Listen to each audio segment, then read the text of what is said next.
Hi, everyone. This is Raquel. Hi, and this is Jennifer. Welcome to Madness Cafe. This is a feminist podcast where we talk about women's issues, politics, and health and wellness. And where those issues intersect. Hey, everybody. Welcome back to Madness Cafe. Today, Jennifer and I are joined by Barbra WhiteCrow. And Barbra has dedicated her life to service after a life-changing spiritual experience in her early 20s. Her work has changed hundreds of lives and inspired many into service. Through her now 25 years of service and more than 40,000 healing session hours, Barbra has maintained a strong conviction of compassion in her work. She has written 4 books on self-acceptance, including this one right here that we're going to talk about today, called Trauma Can Be the Fertilizer to Your Bloom. And she is a best-selling Amazon author and has created a training program called the Self-Acceptance Process. Barbra has spoken nationally and hosts New York Times best-selling authors and world changers on her radio show, Beautiful Earth. Barbra has a master's in transpersonal psychology and eco-psychology and holds a diploma of homeopathy. Barbra is also a gifted intuitive and uses these capacities to communicate with animals and help people connect to their innate worth and realize their gifts to serve others. Oh, this sounds like such great work, Barbra. Thank you so much for being here. Welcome to Madness Cafe. Thank you, Raquel. Thank you, Jennifer. So I guess we'll just start with the basic question. If you could tell us a little bit about yourself and how you got to be doing what you're doing. Yeah. So like many folks that are called into healing, the impetus was pain, was suffering. And it was also feeling a calling on my soul. So it's not all pain and suffering. It was like we can be pushed by pain or called by inspiration. And I had literally at 10, 11, 12 years old, a knowing of spirit and knowing that everything is energy. Gave an acupuncture treatment, although I don't do acupuncture in my life, but gave one to my 12-year-old friend. And so there was a knowing in me. There was a knowing and something that didn't go to sleep when I was born. And I could see energy and angels around people, but really insecure, really traumatized. Grew up with a very violent household, sexual trauma, physical trauma. Wasn't really aware of the full magnitude of it. But felt that calling to serve. I initially thought I was going to go to medical school. I went and did a bunch of pre-med work and got a bachelor's and all the requisites. And then started from a series of events, started working. I got called, actually invited to the first holistic hospital in the United States from Dr. Ernest Scher. And I got to intern. I was just like a little snot-nosed kid at 21. And that really like decided my direction. And then my hero and mentor said I was going to hell because I'm bisexual. And like, this is my hero, my mentor, and I'm 22, 23. And that was my first cracking open, because I think we have many, although we're already whole, we're already complete, we're already beautiful. It was my first awakening of, am I going to come out of cultural conditioning and into my internal self, out of this consensus way of living and into my core. And so that called me into my core of after a year of lots of work. And from that was when the self-acceptance process was born. And then there was a series of awakenings that would be a longer story I could tell, but that was like the initial opening of like that true, unhesitating, no withhold permission for the divine or spirit or the universe, whatever your word is for your God of your understanding, a true permission to say, use me for the greatest and highest good for myself and others. And that was my first like opening. And I really believe that the degree at which we can say yes to life will use us, right? And so that was my first opening. Wow, what a beautiful story. Totally. You mentioned your self-acceptance process, and this is kind of jumping just right into the deep end here, but can you talk a little bit about what that process is, how you teach it and why it's important that we accept ourselves? Mm-hmm. So the self-acceptance process, which was born out of 10,000 session hours, and that was when the first book was written, because I started seeing these spontaneous healings in front of me, and it's in the non-doing, everything is done. And what I mean by that is when we are in our midline or present to another person's suffering, we empathically feel it, but we're not doing anything. We actually provide the ointment or the lubrication, if you will, for that suffering to metabolize. And so self-acceptance process is a bless you. Thank you. The way in which we're present to ourselves and to another that metabolizes the darkness. It has so that's the essence of it.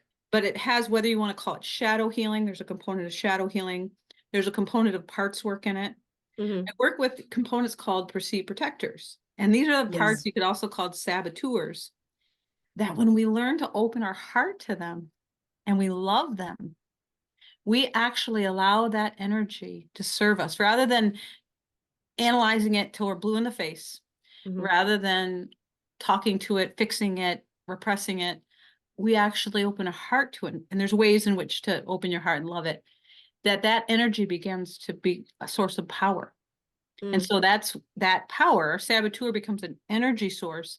And that's where our block becomes a bridge, or our core burden becomes a blessing, is from that process with those.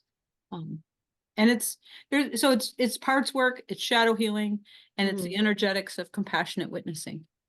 Okay. So parts work, I'm extrapolating here, and so I'm, tell me if I'm putting words in your mouth. Parts work is sort of like taking the different parts of yourself and reintegrating them. Is that right? Well, it's not a conceptual that we have parts. It's real that we have parts. We have parts of ourselves. We don't just have one wounded child. We usually have a room full of wounded children. But we also have archetypes within us. We have a queen, we have a healer, we have a mystic, we have these parts of us that we're really trying to cram our sense of self, and this personality is very limiting, which is what most people do. Life is as a case of mistaken identity. We identify as the roles we play, our bodies, and then when we're identified as ego or identity, then that's when we get into fights. Ego is always fight. Your personality creates your personal reality. And so when you're identified as your personality, that defines your reality. But when you're identified more as a broader self-identity, then you have a really different experience of life. Parts work in, like, I've never studied, and I have a dear friend that does IFS. There's similarities, and she's done the training. She says there's similarities. The difference with self-acceptance process is it's actually more personal to the person, and it also has I put it in 7 different parts that correlate with the chakras.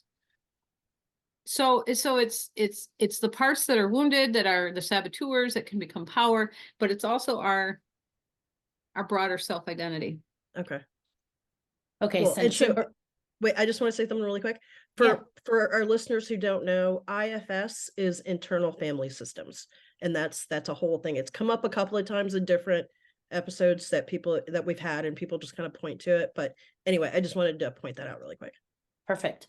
But since you brought up the chakras, are they, as I'm coming to understand them, since they're at different levels, are some of our, how am I asking this question? Are some of the things we would consider shadow at the lower levels of chakra, and then as we're evolving at the higher level, or does that not correlate? So best way I can answer this is it's about firing all our circuits.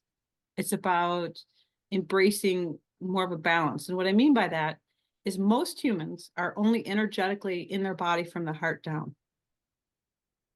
And so that means they're in a level of sympathetic activity. They're not actually in vagus nerve. So if we say it from a nervous system perspective, from a psychological perspective, it means that they're actually not aware of their feelings and needs and boundaries.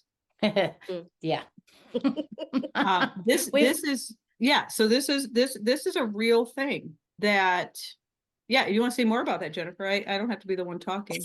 Well, I just think it's a concept that has come up again and again on the podcast of embodiment and not being in your body. Yeah. No, I'm not the expert. Nope, for sure. Or maybe I am. Yes, you are. No, I'll move on. I lost my place in my book. Well, but I I'll- could say a little bit more about that of, there's reasons why we're only halfway in our body, and it's just our patriarchy in general, because the concept that we are only as valuable by how much we do and how much we have and how much we own. Oh, yeah. In capitalism, and Yep. word capita actually means heads of cattle. And so ownership over land and animals was the beginning steps of racism, colonization, and the pull out of the earth. Anything identified with the body, earth, women, indigenous cultures was now considered lower than or less than. Yeah. And so it's also the influence. So that's the influence of the cultural biases. But we also have religion that says heaven is up here and hell is down there. And that concept really affects our abilities to be in our body. We also have the influence of history as well. We have Descartes in the 17th century that said spirit and matter are separate. So we value spirit more than matter. So we have Descartes, we have patriarchy, we have consumerism, we have religion, and we have New Age philosophy that talks about ascension. And we're here to be descended masters, not ascended masters. Yeah. We're here to come into the body, because I can't tell you how many, Raquel, of folks that I work with that are always advanced. Usually folks I work with are not new to the path. They're not drawn to my work. It's folks that have already been doing a fair amount of healing, fair amount of therapy, and aware of their energy. And usually it's like 10 years down the path or 15 down years of path. And they come in here and we start doing embodiment work of coming into the lower half of our energy. And they're like, holy shit. And the reason is coming into our body is the final frontier. It ties in with everything that the culture is waking up to. I also believe we can't make a collective shift unless we're in our bodies. Because if you can't be at the level of up here floating like an angel with cherub with no feet, with no body, and have an effect on the collective consciousness. Well, that completely makes sense. I mean, because we haven't tried that as a society, and look at where we are. I mean, it wouldn't hurt to try something new. Drop the mic.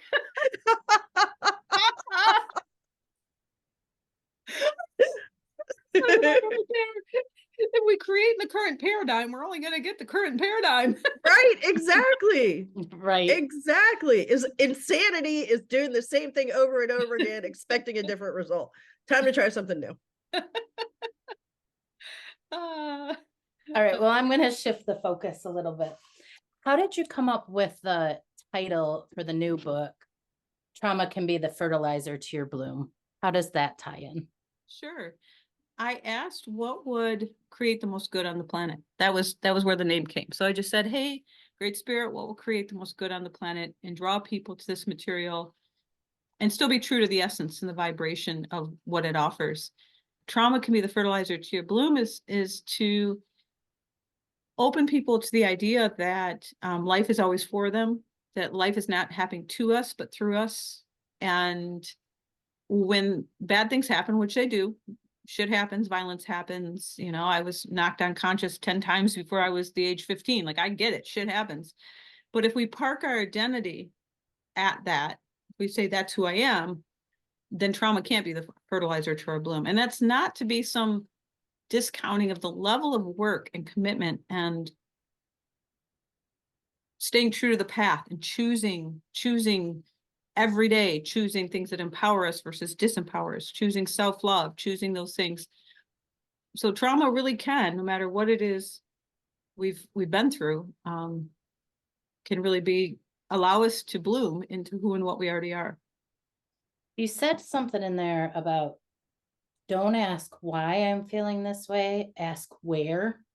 I feel like that ties in with the name, but also the previous question about the embodiment. Can you speak on that a little bit? Yeah, if we ask why questions to our pain, why me? Why this happen? I've done that. Yeah, we all have, right? Like, why am I feeling this way? Your ego will, we are so unconditionally loved that the energy will answer our question however we phrase it. So if I say, why is this happening? Well, it was this, it was this, it was this. And there's a certain value to understanding those conditional things. But if we ask what and where questions, then we get more empowering answers. So if I'm sad, if I say, where's the sadness in my body? Then I have a way of relating to it and being with it. The other question is, what wants to emerge from the sadness?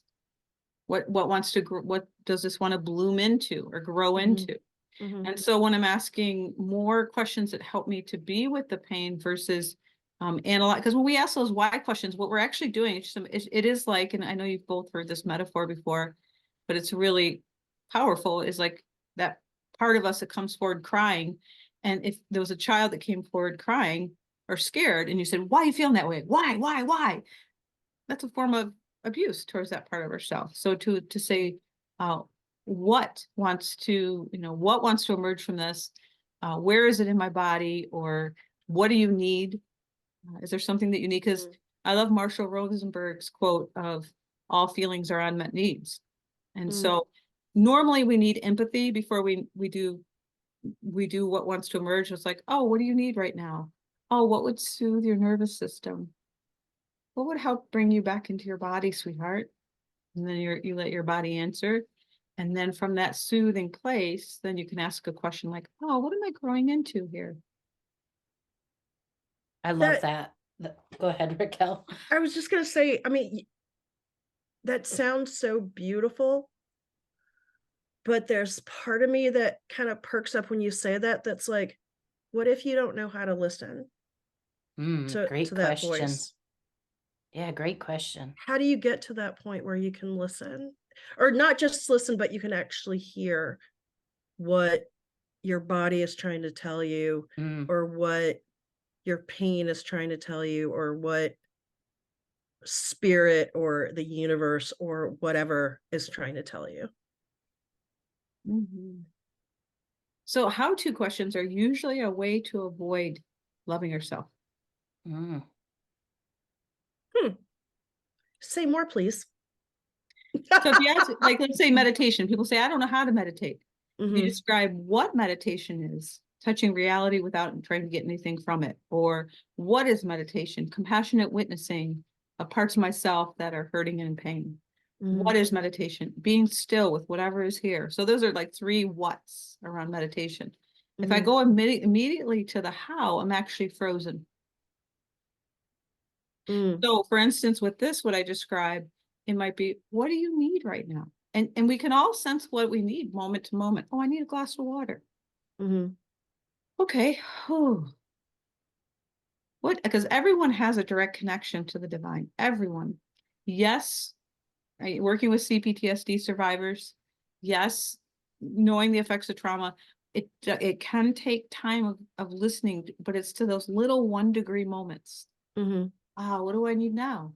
Oh, I need to go take a bath. And as long as we're willing and we're available, we'll hear that voice. If someone's not willing, they're not willing to grow, they're not willing to look within, they think they're fundamentally unworthy, which is the damage of religion, like they're sinful, or maybe it's they have beliefs that, so we can block that voice within us with our own beliefs. So if I believe that it's sacrilegious or blasphemy to have a direct connection to the divine, I probably will block it. That means I'm not willing.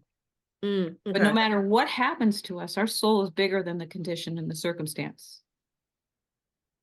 And so if I'm willing, then shifts can happen. If I'm willing, the miracles can occur. And then if I'm not willing, sometimes I had a moment, I went in for some PT and I was really grumpy. And I always try to start from where I'm at, because if I don't start from where I'm at, if I try to reach for an ideal I'm not at, she goes, how you doing? I go, I'm not willing to feel better, but I'm willing to be willing. And that's how I got on her table. Well, that's honest. Yeah, so honesty, right? Like honesty, like, no, I'm actually not willing. And I really don't want to change. Maybe that's what some people need to start. Okay. All right. So you have to be willing, and you actually have to ask the questions of yourself. I like that. And we can all do that. We can all do that. We can all do that. I had an interesting thing happen, Raquel, today in Kira's Kundalini yoga session. It was all about the nervous system and re-regulating, and there was some dance and some breathing, etc. But during the relaxation session, she was taking us into the ethers. And all of a sudden I had this vision of my brother who had passed so long ago. And I felt this pain, and this pain was like right here, right under my breast. And I wish I had had the question, Barbara, that you said, because I felt that pain, and I was like really identifying with it, where it was at a spot, but I didn't know where to go next. I was like, so I just kind of put my hand on it and held the pain, and I listened to the rest of the thing, but I didn't move for the rest of it. But I really wish I had known the next question for myself. Like I didn't even think to ask, what do I need now? Well, It was, maybe you intuitively knew because you put your hand there. I did. You held it. I did. Yeah. You held it. Yeah, this embodiment thing is so important. One of the questions I have about embodiment, I've talked about this on the podcast before, so our listeners know I am a person who experienced some sexual abuse in my early childhood that I don't have much memory from, but I have had a lot of shame around embodiment, about coming home to my own body and feeling more comfortable in it, and especially maybe in my own sexual expression. Do you find that to be a a big issue for most women, or lots of women, or universal, or what? Tell us about shame and embodiment a little bit. Yeah, I think shame is a natural reaction to trauma. It's a belief that we were to blame to what happened. That's what our little brains can manage when is that when things happen, we actually, as a survival mechanism, we don't blame our caretakers, because that would mean we would lose the benefit of their protection and caretaking. So what the mind does, it blames ourselves. Must be something wrong with me. Must be something I did wrong. I must be broken. And so when we have these we live in a wounded society, as you both know. This is this responsive Madness Cafe to George Floyd's murder and all the things. I don't need to tell the audience that, but like when we are in these situations where we can't leave them, we don't have agency and choice, which is, it can be, not always in childhood, could be, you can't eat and survive, so you can't leave the abusive partner. So our brain will say it's my fault, which is a way of keeping us in the space that gets imprinted. And so unwinding, it's really an unwinding process of these distortions or imprints in the nervous system, takes some time. You know,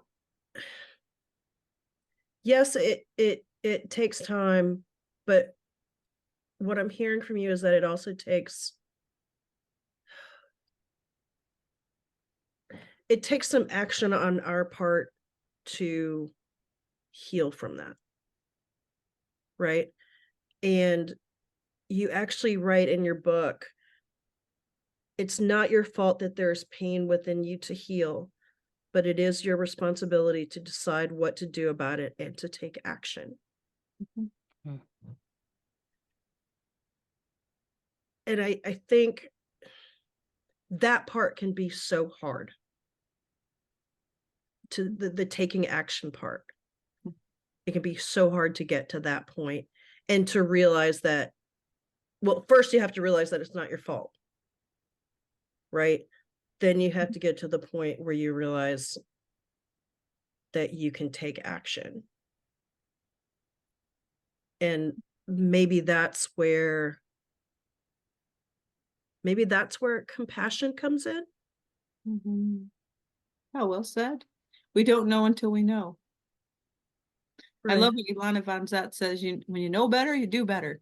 But sometimes we just don't know, we just don't know. And so if we're surrounded by a village or a culture that this is just the way it is what it is, and there's not a new paradigm that, or even a understanding that we can choose differently, that can really affect now we've got social media and TV and stuff that like people can see there's other versions, but that conditioning can really keep us from going, that I can ask for more, that I can choose to feel better, and that I can feel better. Yeah. And then the courage to choose, the courage to even go inward, because our ego is designed for one purpose only, and that's to keep us from growing or changing. Mm, So there is a part of us that literally fights against growth and change because it just does. And so the Judeo-Christian model of the devil, it's like the devil is actually inside our heads because it's it's a part of us that doesn't want to grow and change. The part of right. us that literally sabotages our good Mm-hmm. and literally has trouble choosing love. And so just to normalize that, right? It's not our Right. fault. It's not, trauma's not our fault. What happened to us isn't our fault. The part of us that gets in our way, not our fault. It's just all part of the, but to your point, if we don't know there's a different possibility, that can, that's like, oh, I didn't know I deserved to be treated better by this partner until I knew. Mm-hmm. When we know better, we do better. The And so name of you're your book club, Raquel. Yeah, the name of my book club. Yeah. Yeah. What's the name of your book club? Well, that's where the podcast grew from, right? Is when George Floyd was murdered, I started a social justice book club called Know Better, Do Better Book Club. Yeah. Yeah. And so we wanted to reach more people and to talk about broader topics. And that's where Jennifer and I were talked about the podcast, and then everything just sort of grew from there. So yeah. Oh, cool. Okay, I want to bring this back to me for a second again. So, Okay. because I do think I am reaching out for help for myself through the podcast, but I also think this is such a universal thing. Mm-hmm. So back to the childhood sexual abuse topic. I get what you were saying about the child has to kind of take on the responsibility because you need your adult to take care of you, to provide food and shelter, etc. But then I think there's another element that I'm just becoming aware of, which is purity culture. So for me as a child of sexual abuse and not really being able to remember that until just recently, there was this whole period of upbringing where on some level I thought I was unpure, not good enough, not damaged, soiled, whatever it is that our purity culture in the United States and probably around the world teaches us as women. And I don't really have a question, but I just felt the need to say that. Just really strongly felt the need to say that. I think it's tied even deeper. Mm-hmm.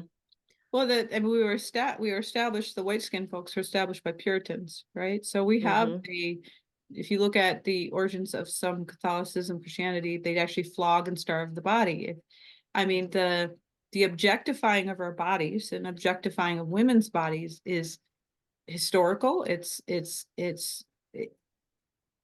consciously disempowering women from their sexual life force, or Shakti, as you call it in yoga, is I believe intentional. It's Absolutely. yeah, I believe intentional, and that it's a woman owning her sexual life force, owning her body, a woman saying this is my sexual. I mean, you see artists that when she's owning her sexual energy and she's using her body in the way she chooses, it still creates a stir. It's still like we're still more interested in the headlines of the person that lost 40 pounds while this big thing is happening on the planet with genocide, So it's just, we have this cultural, we are so obsessed with sexuality. It's kind of like hypermasculine energy because we don't actually have a balance or integration of it.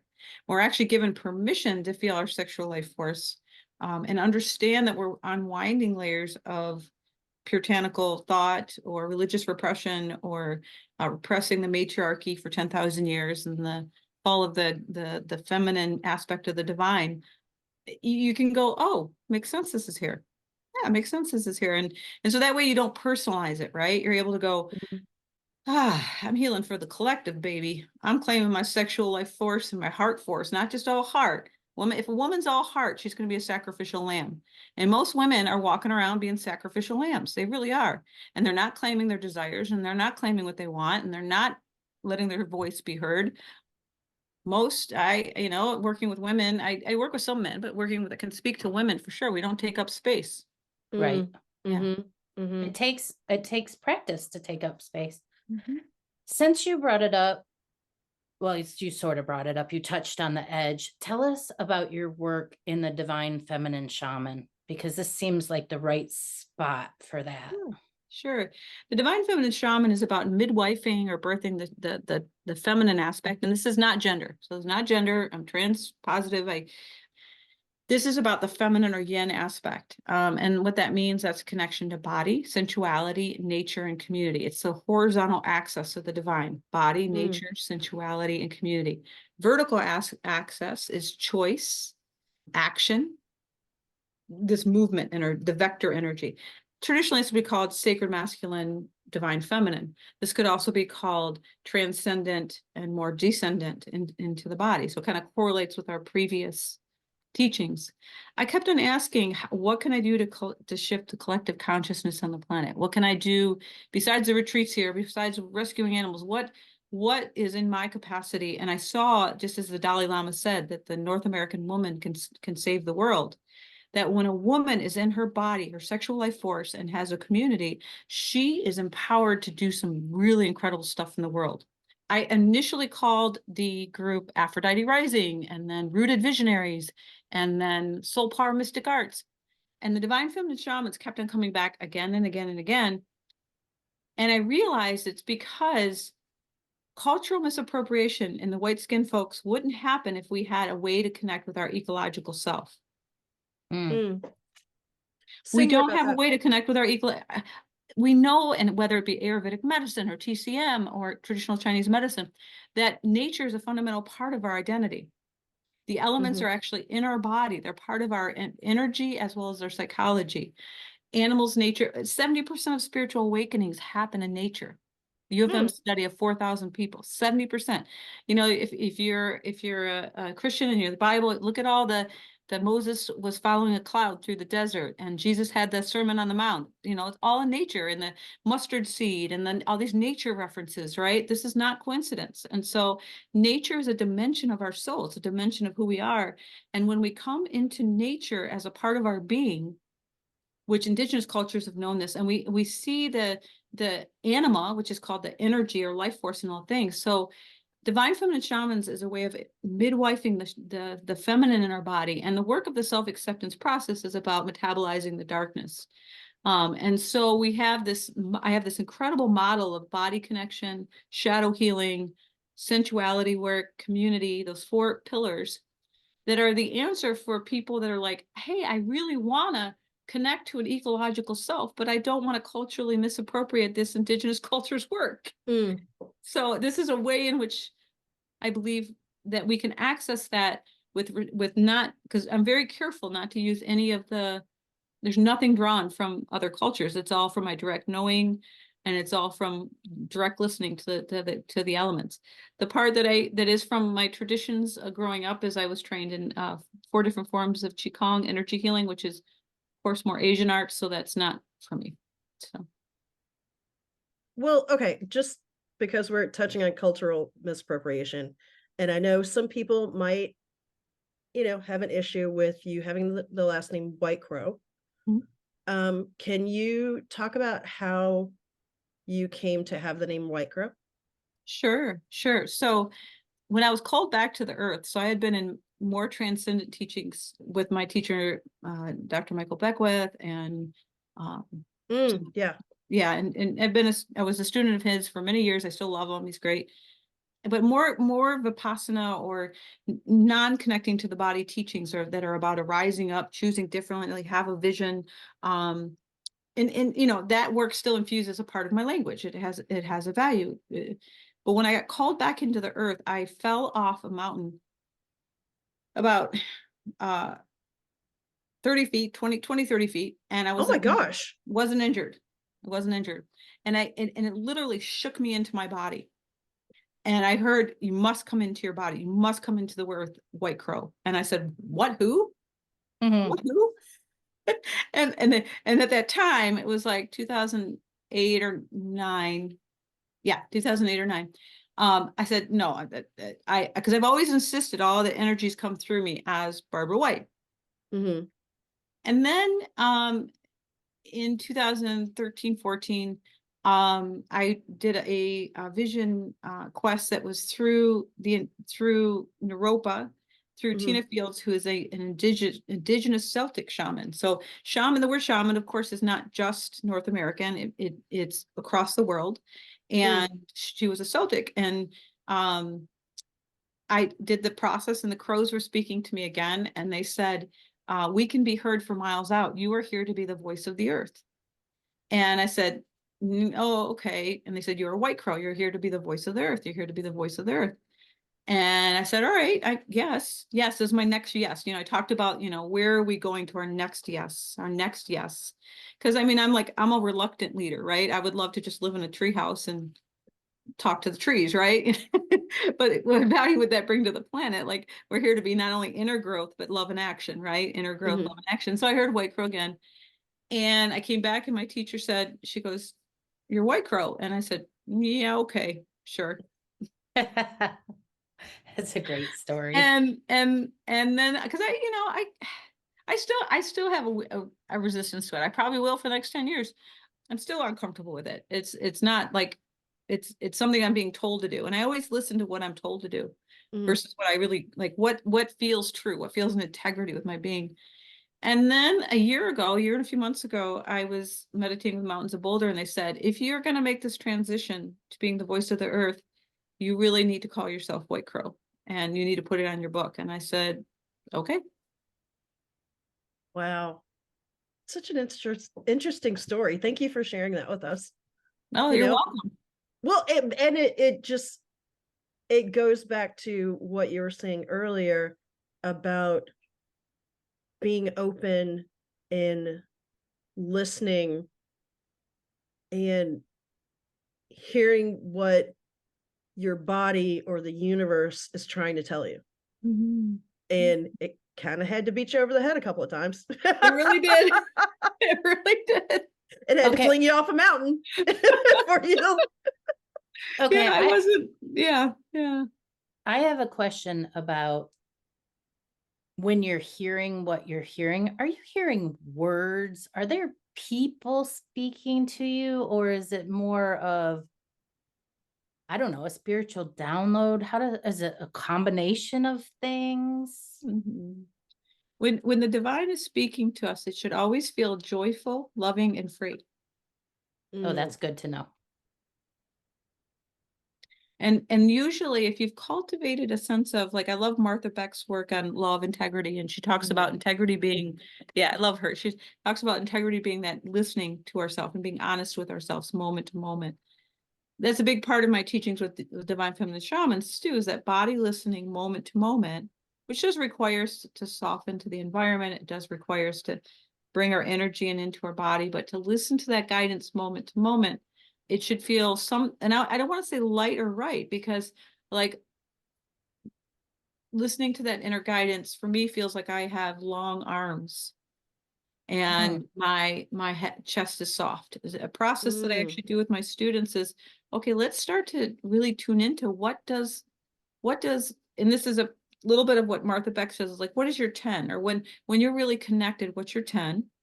And when you're not connected, what's your 1? And you start to measure, okay, when I'm really connected, when I'm really aligned with myself, what are the sensations in my body? Not conceptual, the actual sensations. And then you start to have this really beautiful litmus test for yourself of when you're going towards your highest good or not. Because as the Buddha said, when you taste the ocean, it's salty, right? And so when you're going towards your highest good, it will feel joyful, free, and loving. I love that. And in fact, you have a quote in your book, Barbara, where you say the voice within is like an aha or insight. And this voice must be combined with a felt sense or body knowing to be able to have access to your purpose and truth. This is the voice of the divine within you. So you're listening to the divine within you. Intuition is the voice of God. When people start to connect that, like, we all have the voice of the divine God, Goddess, Christ, Buddha within us. We all do. We all have a direct transmission of a genius that wants to be reflected and revealed in our living. We all do. There's no one that doesn't. I would question whether some people Well, I mean, so there's maybe ones that are if they choosing to do, say they're no. not, Yeah. or maybe they have it and they're not listening to Yeah, it. yeah. They're choosing to not They're grow. actively ignoring. Okay. Exactly. You said that in your book, you said, I believe self-sacrifice is the number one distraction from our spiritual growth and purpose. Why is that? Because we're fundamentally afraid of our light, afraid to grow. You know, that famous quote by Marianne Williamson, we're afraid of the light, not the darkness, is that we really don't want to grow. We really don't want to go towards our light because that means change, and change is scary. And we would rather be comfortable than free. Mm. But don't we get to a certain point where that is no longer true? Because I feel like that's no longer true for myself. I want to. You do get it in your muscle memory just to consciously choose that co-creative edge. That, you know, I love what terms I've heard differently used for is divine discontent. You know, when you're in that place of growth and growing on that, your growing edge, there's a comfort with knowing, oh, I don't know yet, and it's okay. Yeah. But most folks would rather live in a slow moving river of misery than actually go towards their joy and their growth. Well, it's like that quote, it's when the pain of staying where you are is greater than actually changing. And it was Anisnin, or I'm going to say it wrong. And I think Anais. Thank you. Yeah. Yeah, thank you. Yeah. Yeah, wow. I remember an interview I was listening to with Michael Beckwith and on the School of Greatness, the football player. And they together, they're like, what's the number one thing that stops people from growing and being great? And they said, too comfortable. Oh, yeah. I agree with that. Mm-hmm. I agree with that. In fact, I was talking to my coach the other day about, she said something about the energy of my house. And I said, oh, but it's so comfortable here. It's so comfortable. It feels so good. And she said, and that's a problem. It's time for you ladies to get moving. And it's short-term discomfort for long-term gain, right? It's like real pleasure of being free to be myself, to feel authentic, to know that my life can feel that integrity with my own dharma or my own mission. There's no greater pleasure than that, or the pleasure of really being present in my heart with another beautiful human or in nature. Like there's no greater pleasure than being ourselves and being connected to ourselves. And so it's really that temporary discomfort for long-term gain. Was there anything you wanted to tell our audience that you didn't get a chance to? And do you want to add ways that our audience can get in contact with you if they're interested in learning more or signing up for one of your programs? Sure. Okay, so 2 questions there. Anything else that wants to come through?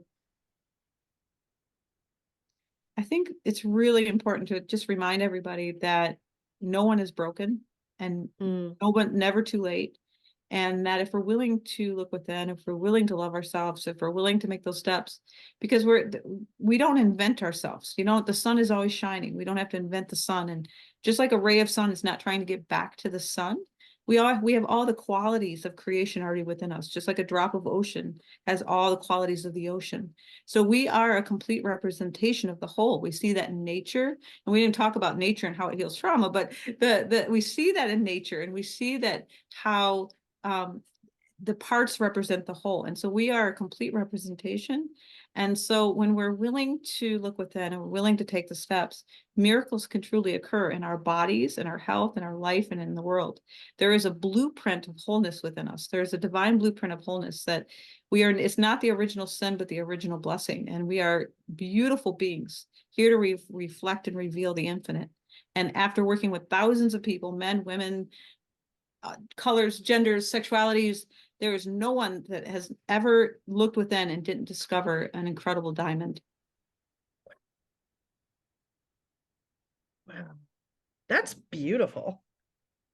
That's so beautiful. We are beautiful. Our true selves are beautiful. They really are. We're not the personality is not who we are. Persona means mask, right? So you can reach, if you want to hire me as a mentor, I have more space now to take on students. Usually people work with me every 2 to 3 weeks. It's not like a therapy where it's weekly because a lot shifts in one session. So I have capacity to take on some students that way. My apprenticeship program is full, so that's not a possibility, but I can be mentoring online. If you're in Pinckney area, we can be in person, but everything can be done online. And then in October, we're going to be putting the Divine Feminine Shamans into an academy and having more availability where you receive teachings weekly and then receive coaching from the self-acceptance process teachers. I did that model before and it was really cool. So I'm going to be doing that in October. And then we have events. We have every second Saturday. It'll be first Saturday in March, but every second Saturday we have like a collective gathering of healers that talk about earth healing and ways to heal ourselves. And that's happening here as well. And you can I'm not good at always updating the website. So best place to go right now is Facebook. Under WhiteCrow Barbra, but you could type in Barbra White and I'll come up. Cool. And I'll put all of that information, all of the links to where you are and how to find you in our show notes. So for our listeners that didn't write all that down, that's okay. Don't worry. Just go to the show notes. Well, thank you, ladies, for making such an incredible difference in the planet and creating a vibrational shift in the collective. I can feel it from both of you and feel it from your work. So it was truly an honor to be a part of this work with you. And so thank you. Oh, thank you so much for saying that. And thank you for taking time out of your busy life to talk to us and to talk to our listeners. This was great. And for everybody, listening, go get Barbra's books. They're great reads. Self-acceptance process and trauma could be the fertilizer to your bloom. So definitely. And I actually have 7 books. So there's Finding the One. We didn't have so many more. I actually need to update the bio. When you're reading the bio, I was like, oh shoot, I got to go and update that. But it's there's Finding the One, Magnificent You, You Matter, and then the books you mentioned. So, what was the first one that you wrote, to ask one more question? Magnificent You was the first one that got published, but the first one that came through me was Why Self-Acceptance is So Powerful. That was actually recording the sessions and wondering what the heck was happening. That was like I was actually asking that question for thousands of session hours. Why is self-acceptance so powerful? Wow. I love it. Oh man, there's so much more to delve into, Barbra, but we know you're busy and we can't keep you for hours and hours and hours and hours, but we totally could. So thank you. Thank you. Thank you. All right. Bye. Bye. That was a lot of information in a short period of time. It really was. It really was. It's funny how at the end, Barbra was talking about we all have a diamond inside of us. And I kept thinking, mining diamonds is really, really tough, right? Like that's a huge process. I've never done it. Well, but think about it. I've never done it either, but it's not like diamonds are just kind of like laying out on the street, right? It's not like walking around in the forest and you pick up an acorn, right? Like you actually have to do some excavating to get to the diamond. Yeah. And like the self-acceptance process or the process of listening and learning to listen to yourself and then accepting yourself. Like, it's not like, oh, okay, I just turned the corner and now I accept myself. No, there's work that's involved in that. So to reach your own diamond, you have to do the work. For real. Yeah, I don't know. That just popped in my head while she was talking about that. Yeah, it's beautiful. And I want to remind you, it's the year of Raquel. And it is the year of Raquel. Yeah, I'm looking for my diamond. I'm trying to find my diamond. Girl, that diamond is shining. I don't know if you can't see it. It's shining. Thank you. Barbra she had 3 mini classes she offered it on Facebook, and I decided to sign up and do it. And I just want to say, I want to be an ad for her or anyone who's looking to do this type of work.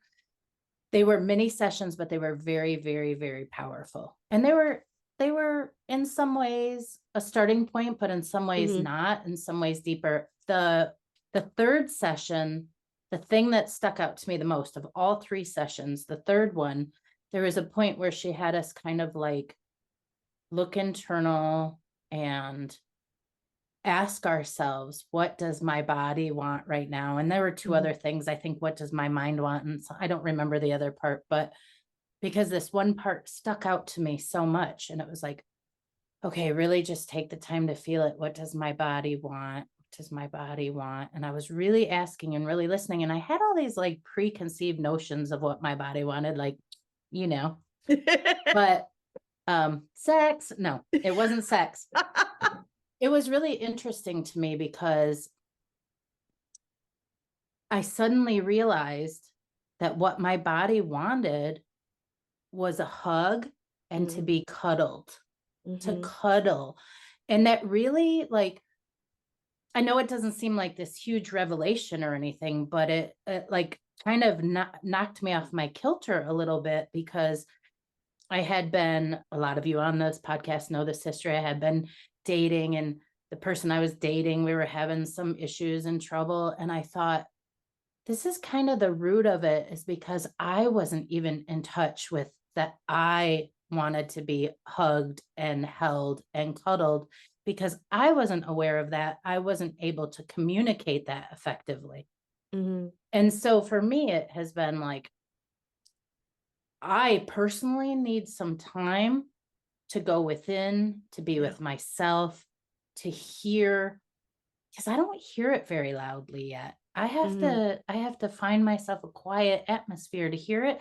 I hope to get so good at it that I can get back into this regular life and still be able to hear it. But right now I have to concentrate to hear it. Yeah. Do you know what I'm saying?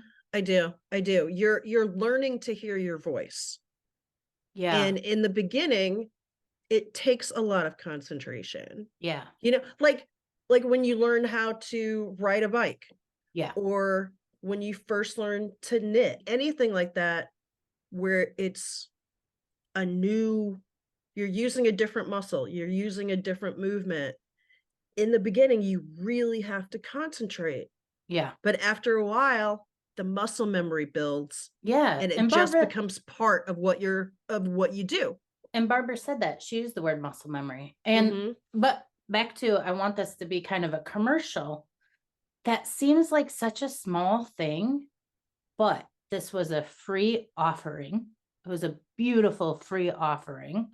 There were lots of people in attendance, so I don't know what other people took away, but I took that away, and it was meaningful. That's so awesome. I'm just saying, if you're searching for a coach or someone to work with, I can say from personal experience that I enjoyed and learned from those offerings that she put out. That's awesome. And if you're at a point where you're like, I'm not totally sure, but I just want to dip my toe in, that's a great way to dip your toe in. Yeah.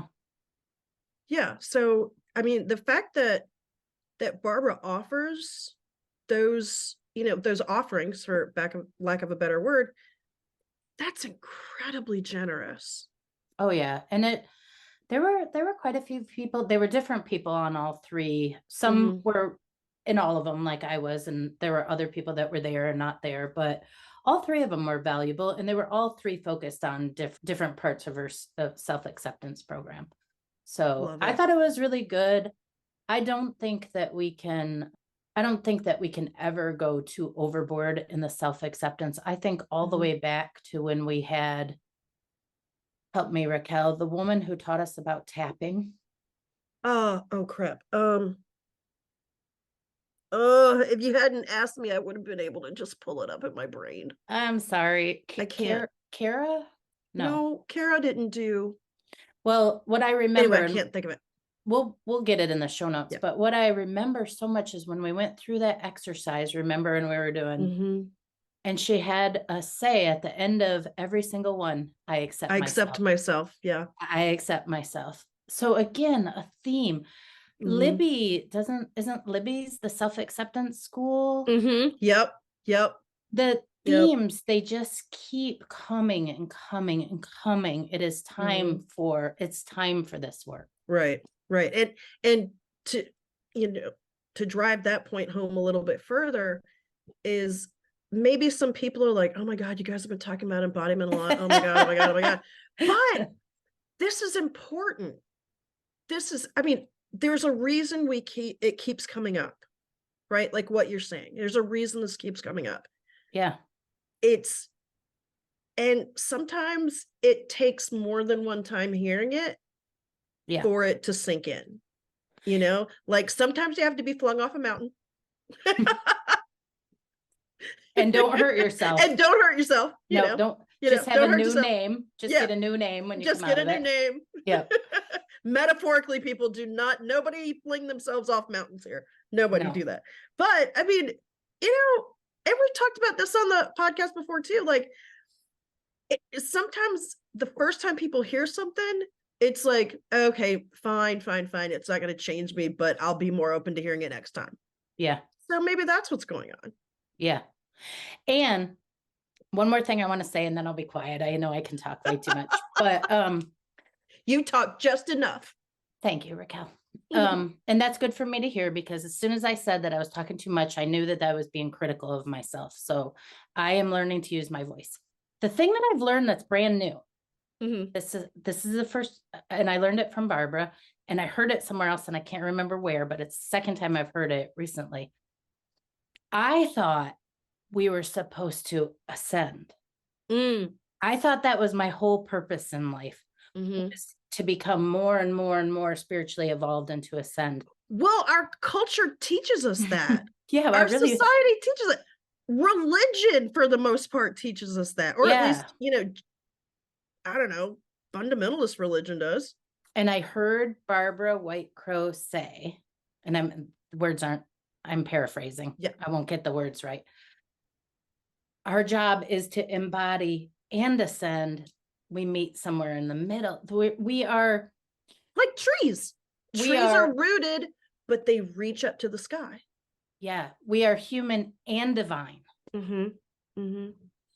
We are both. We are human and divine. And it's the first time I heard it. And I feel like that is the truth. Yep. We are. We are both. We contain multitudes. Like a diamond. Like a diamond. Absolutely. Bye, Raquel. Bye, Jennifer. Thanks everyone for listening today. We will be back with more Madness Cafe next week. You can find us on Instagram at Madness Cafe Podcast or email us at madnesscafepodcast@gmail.com. Bye.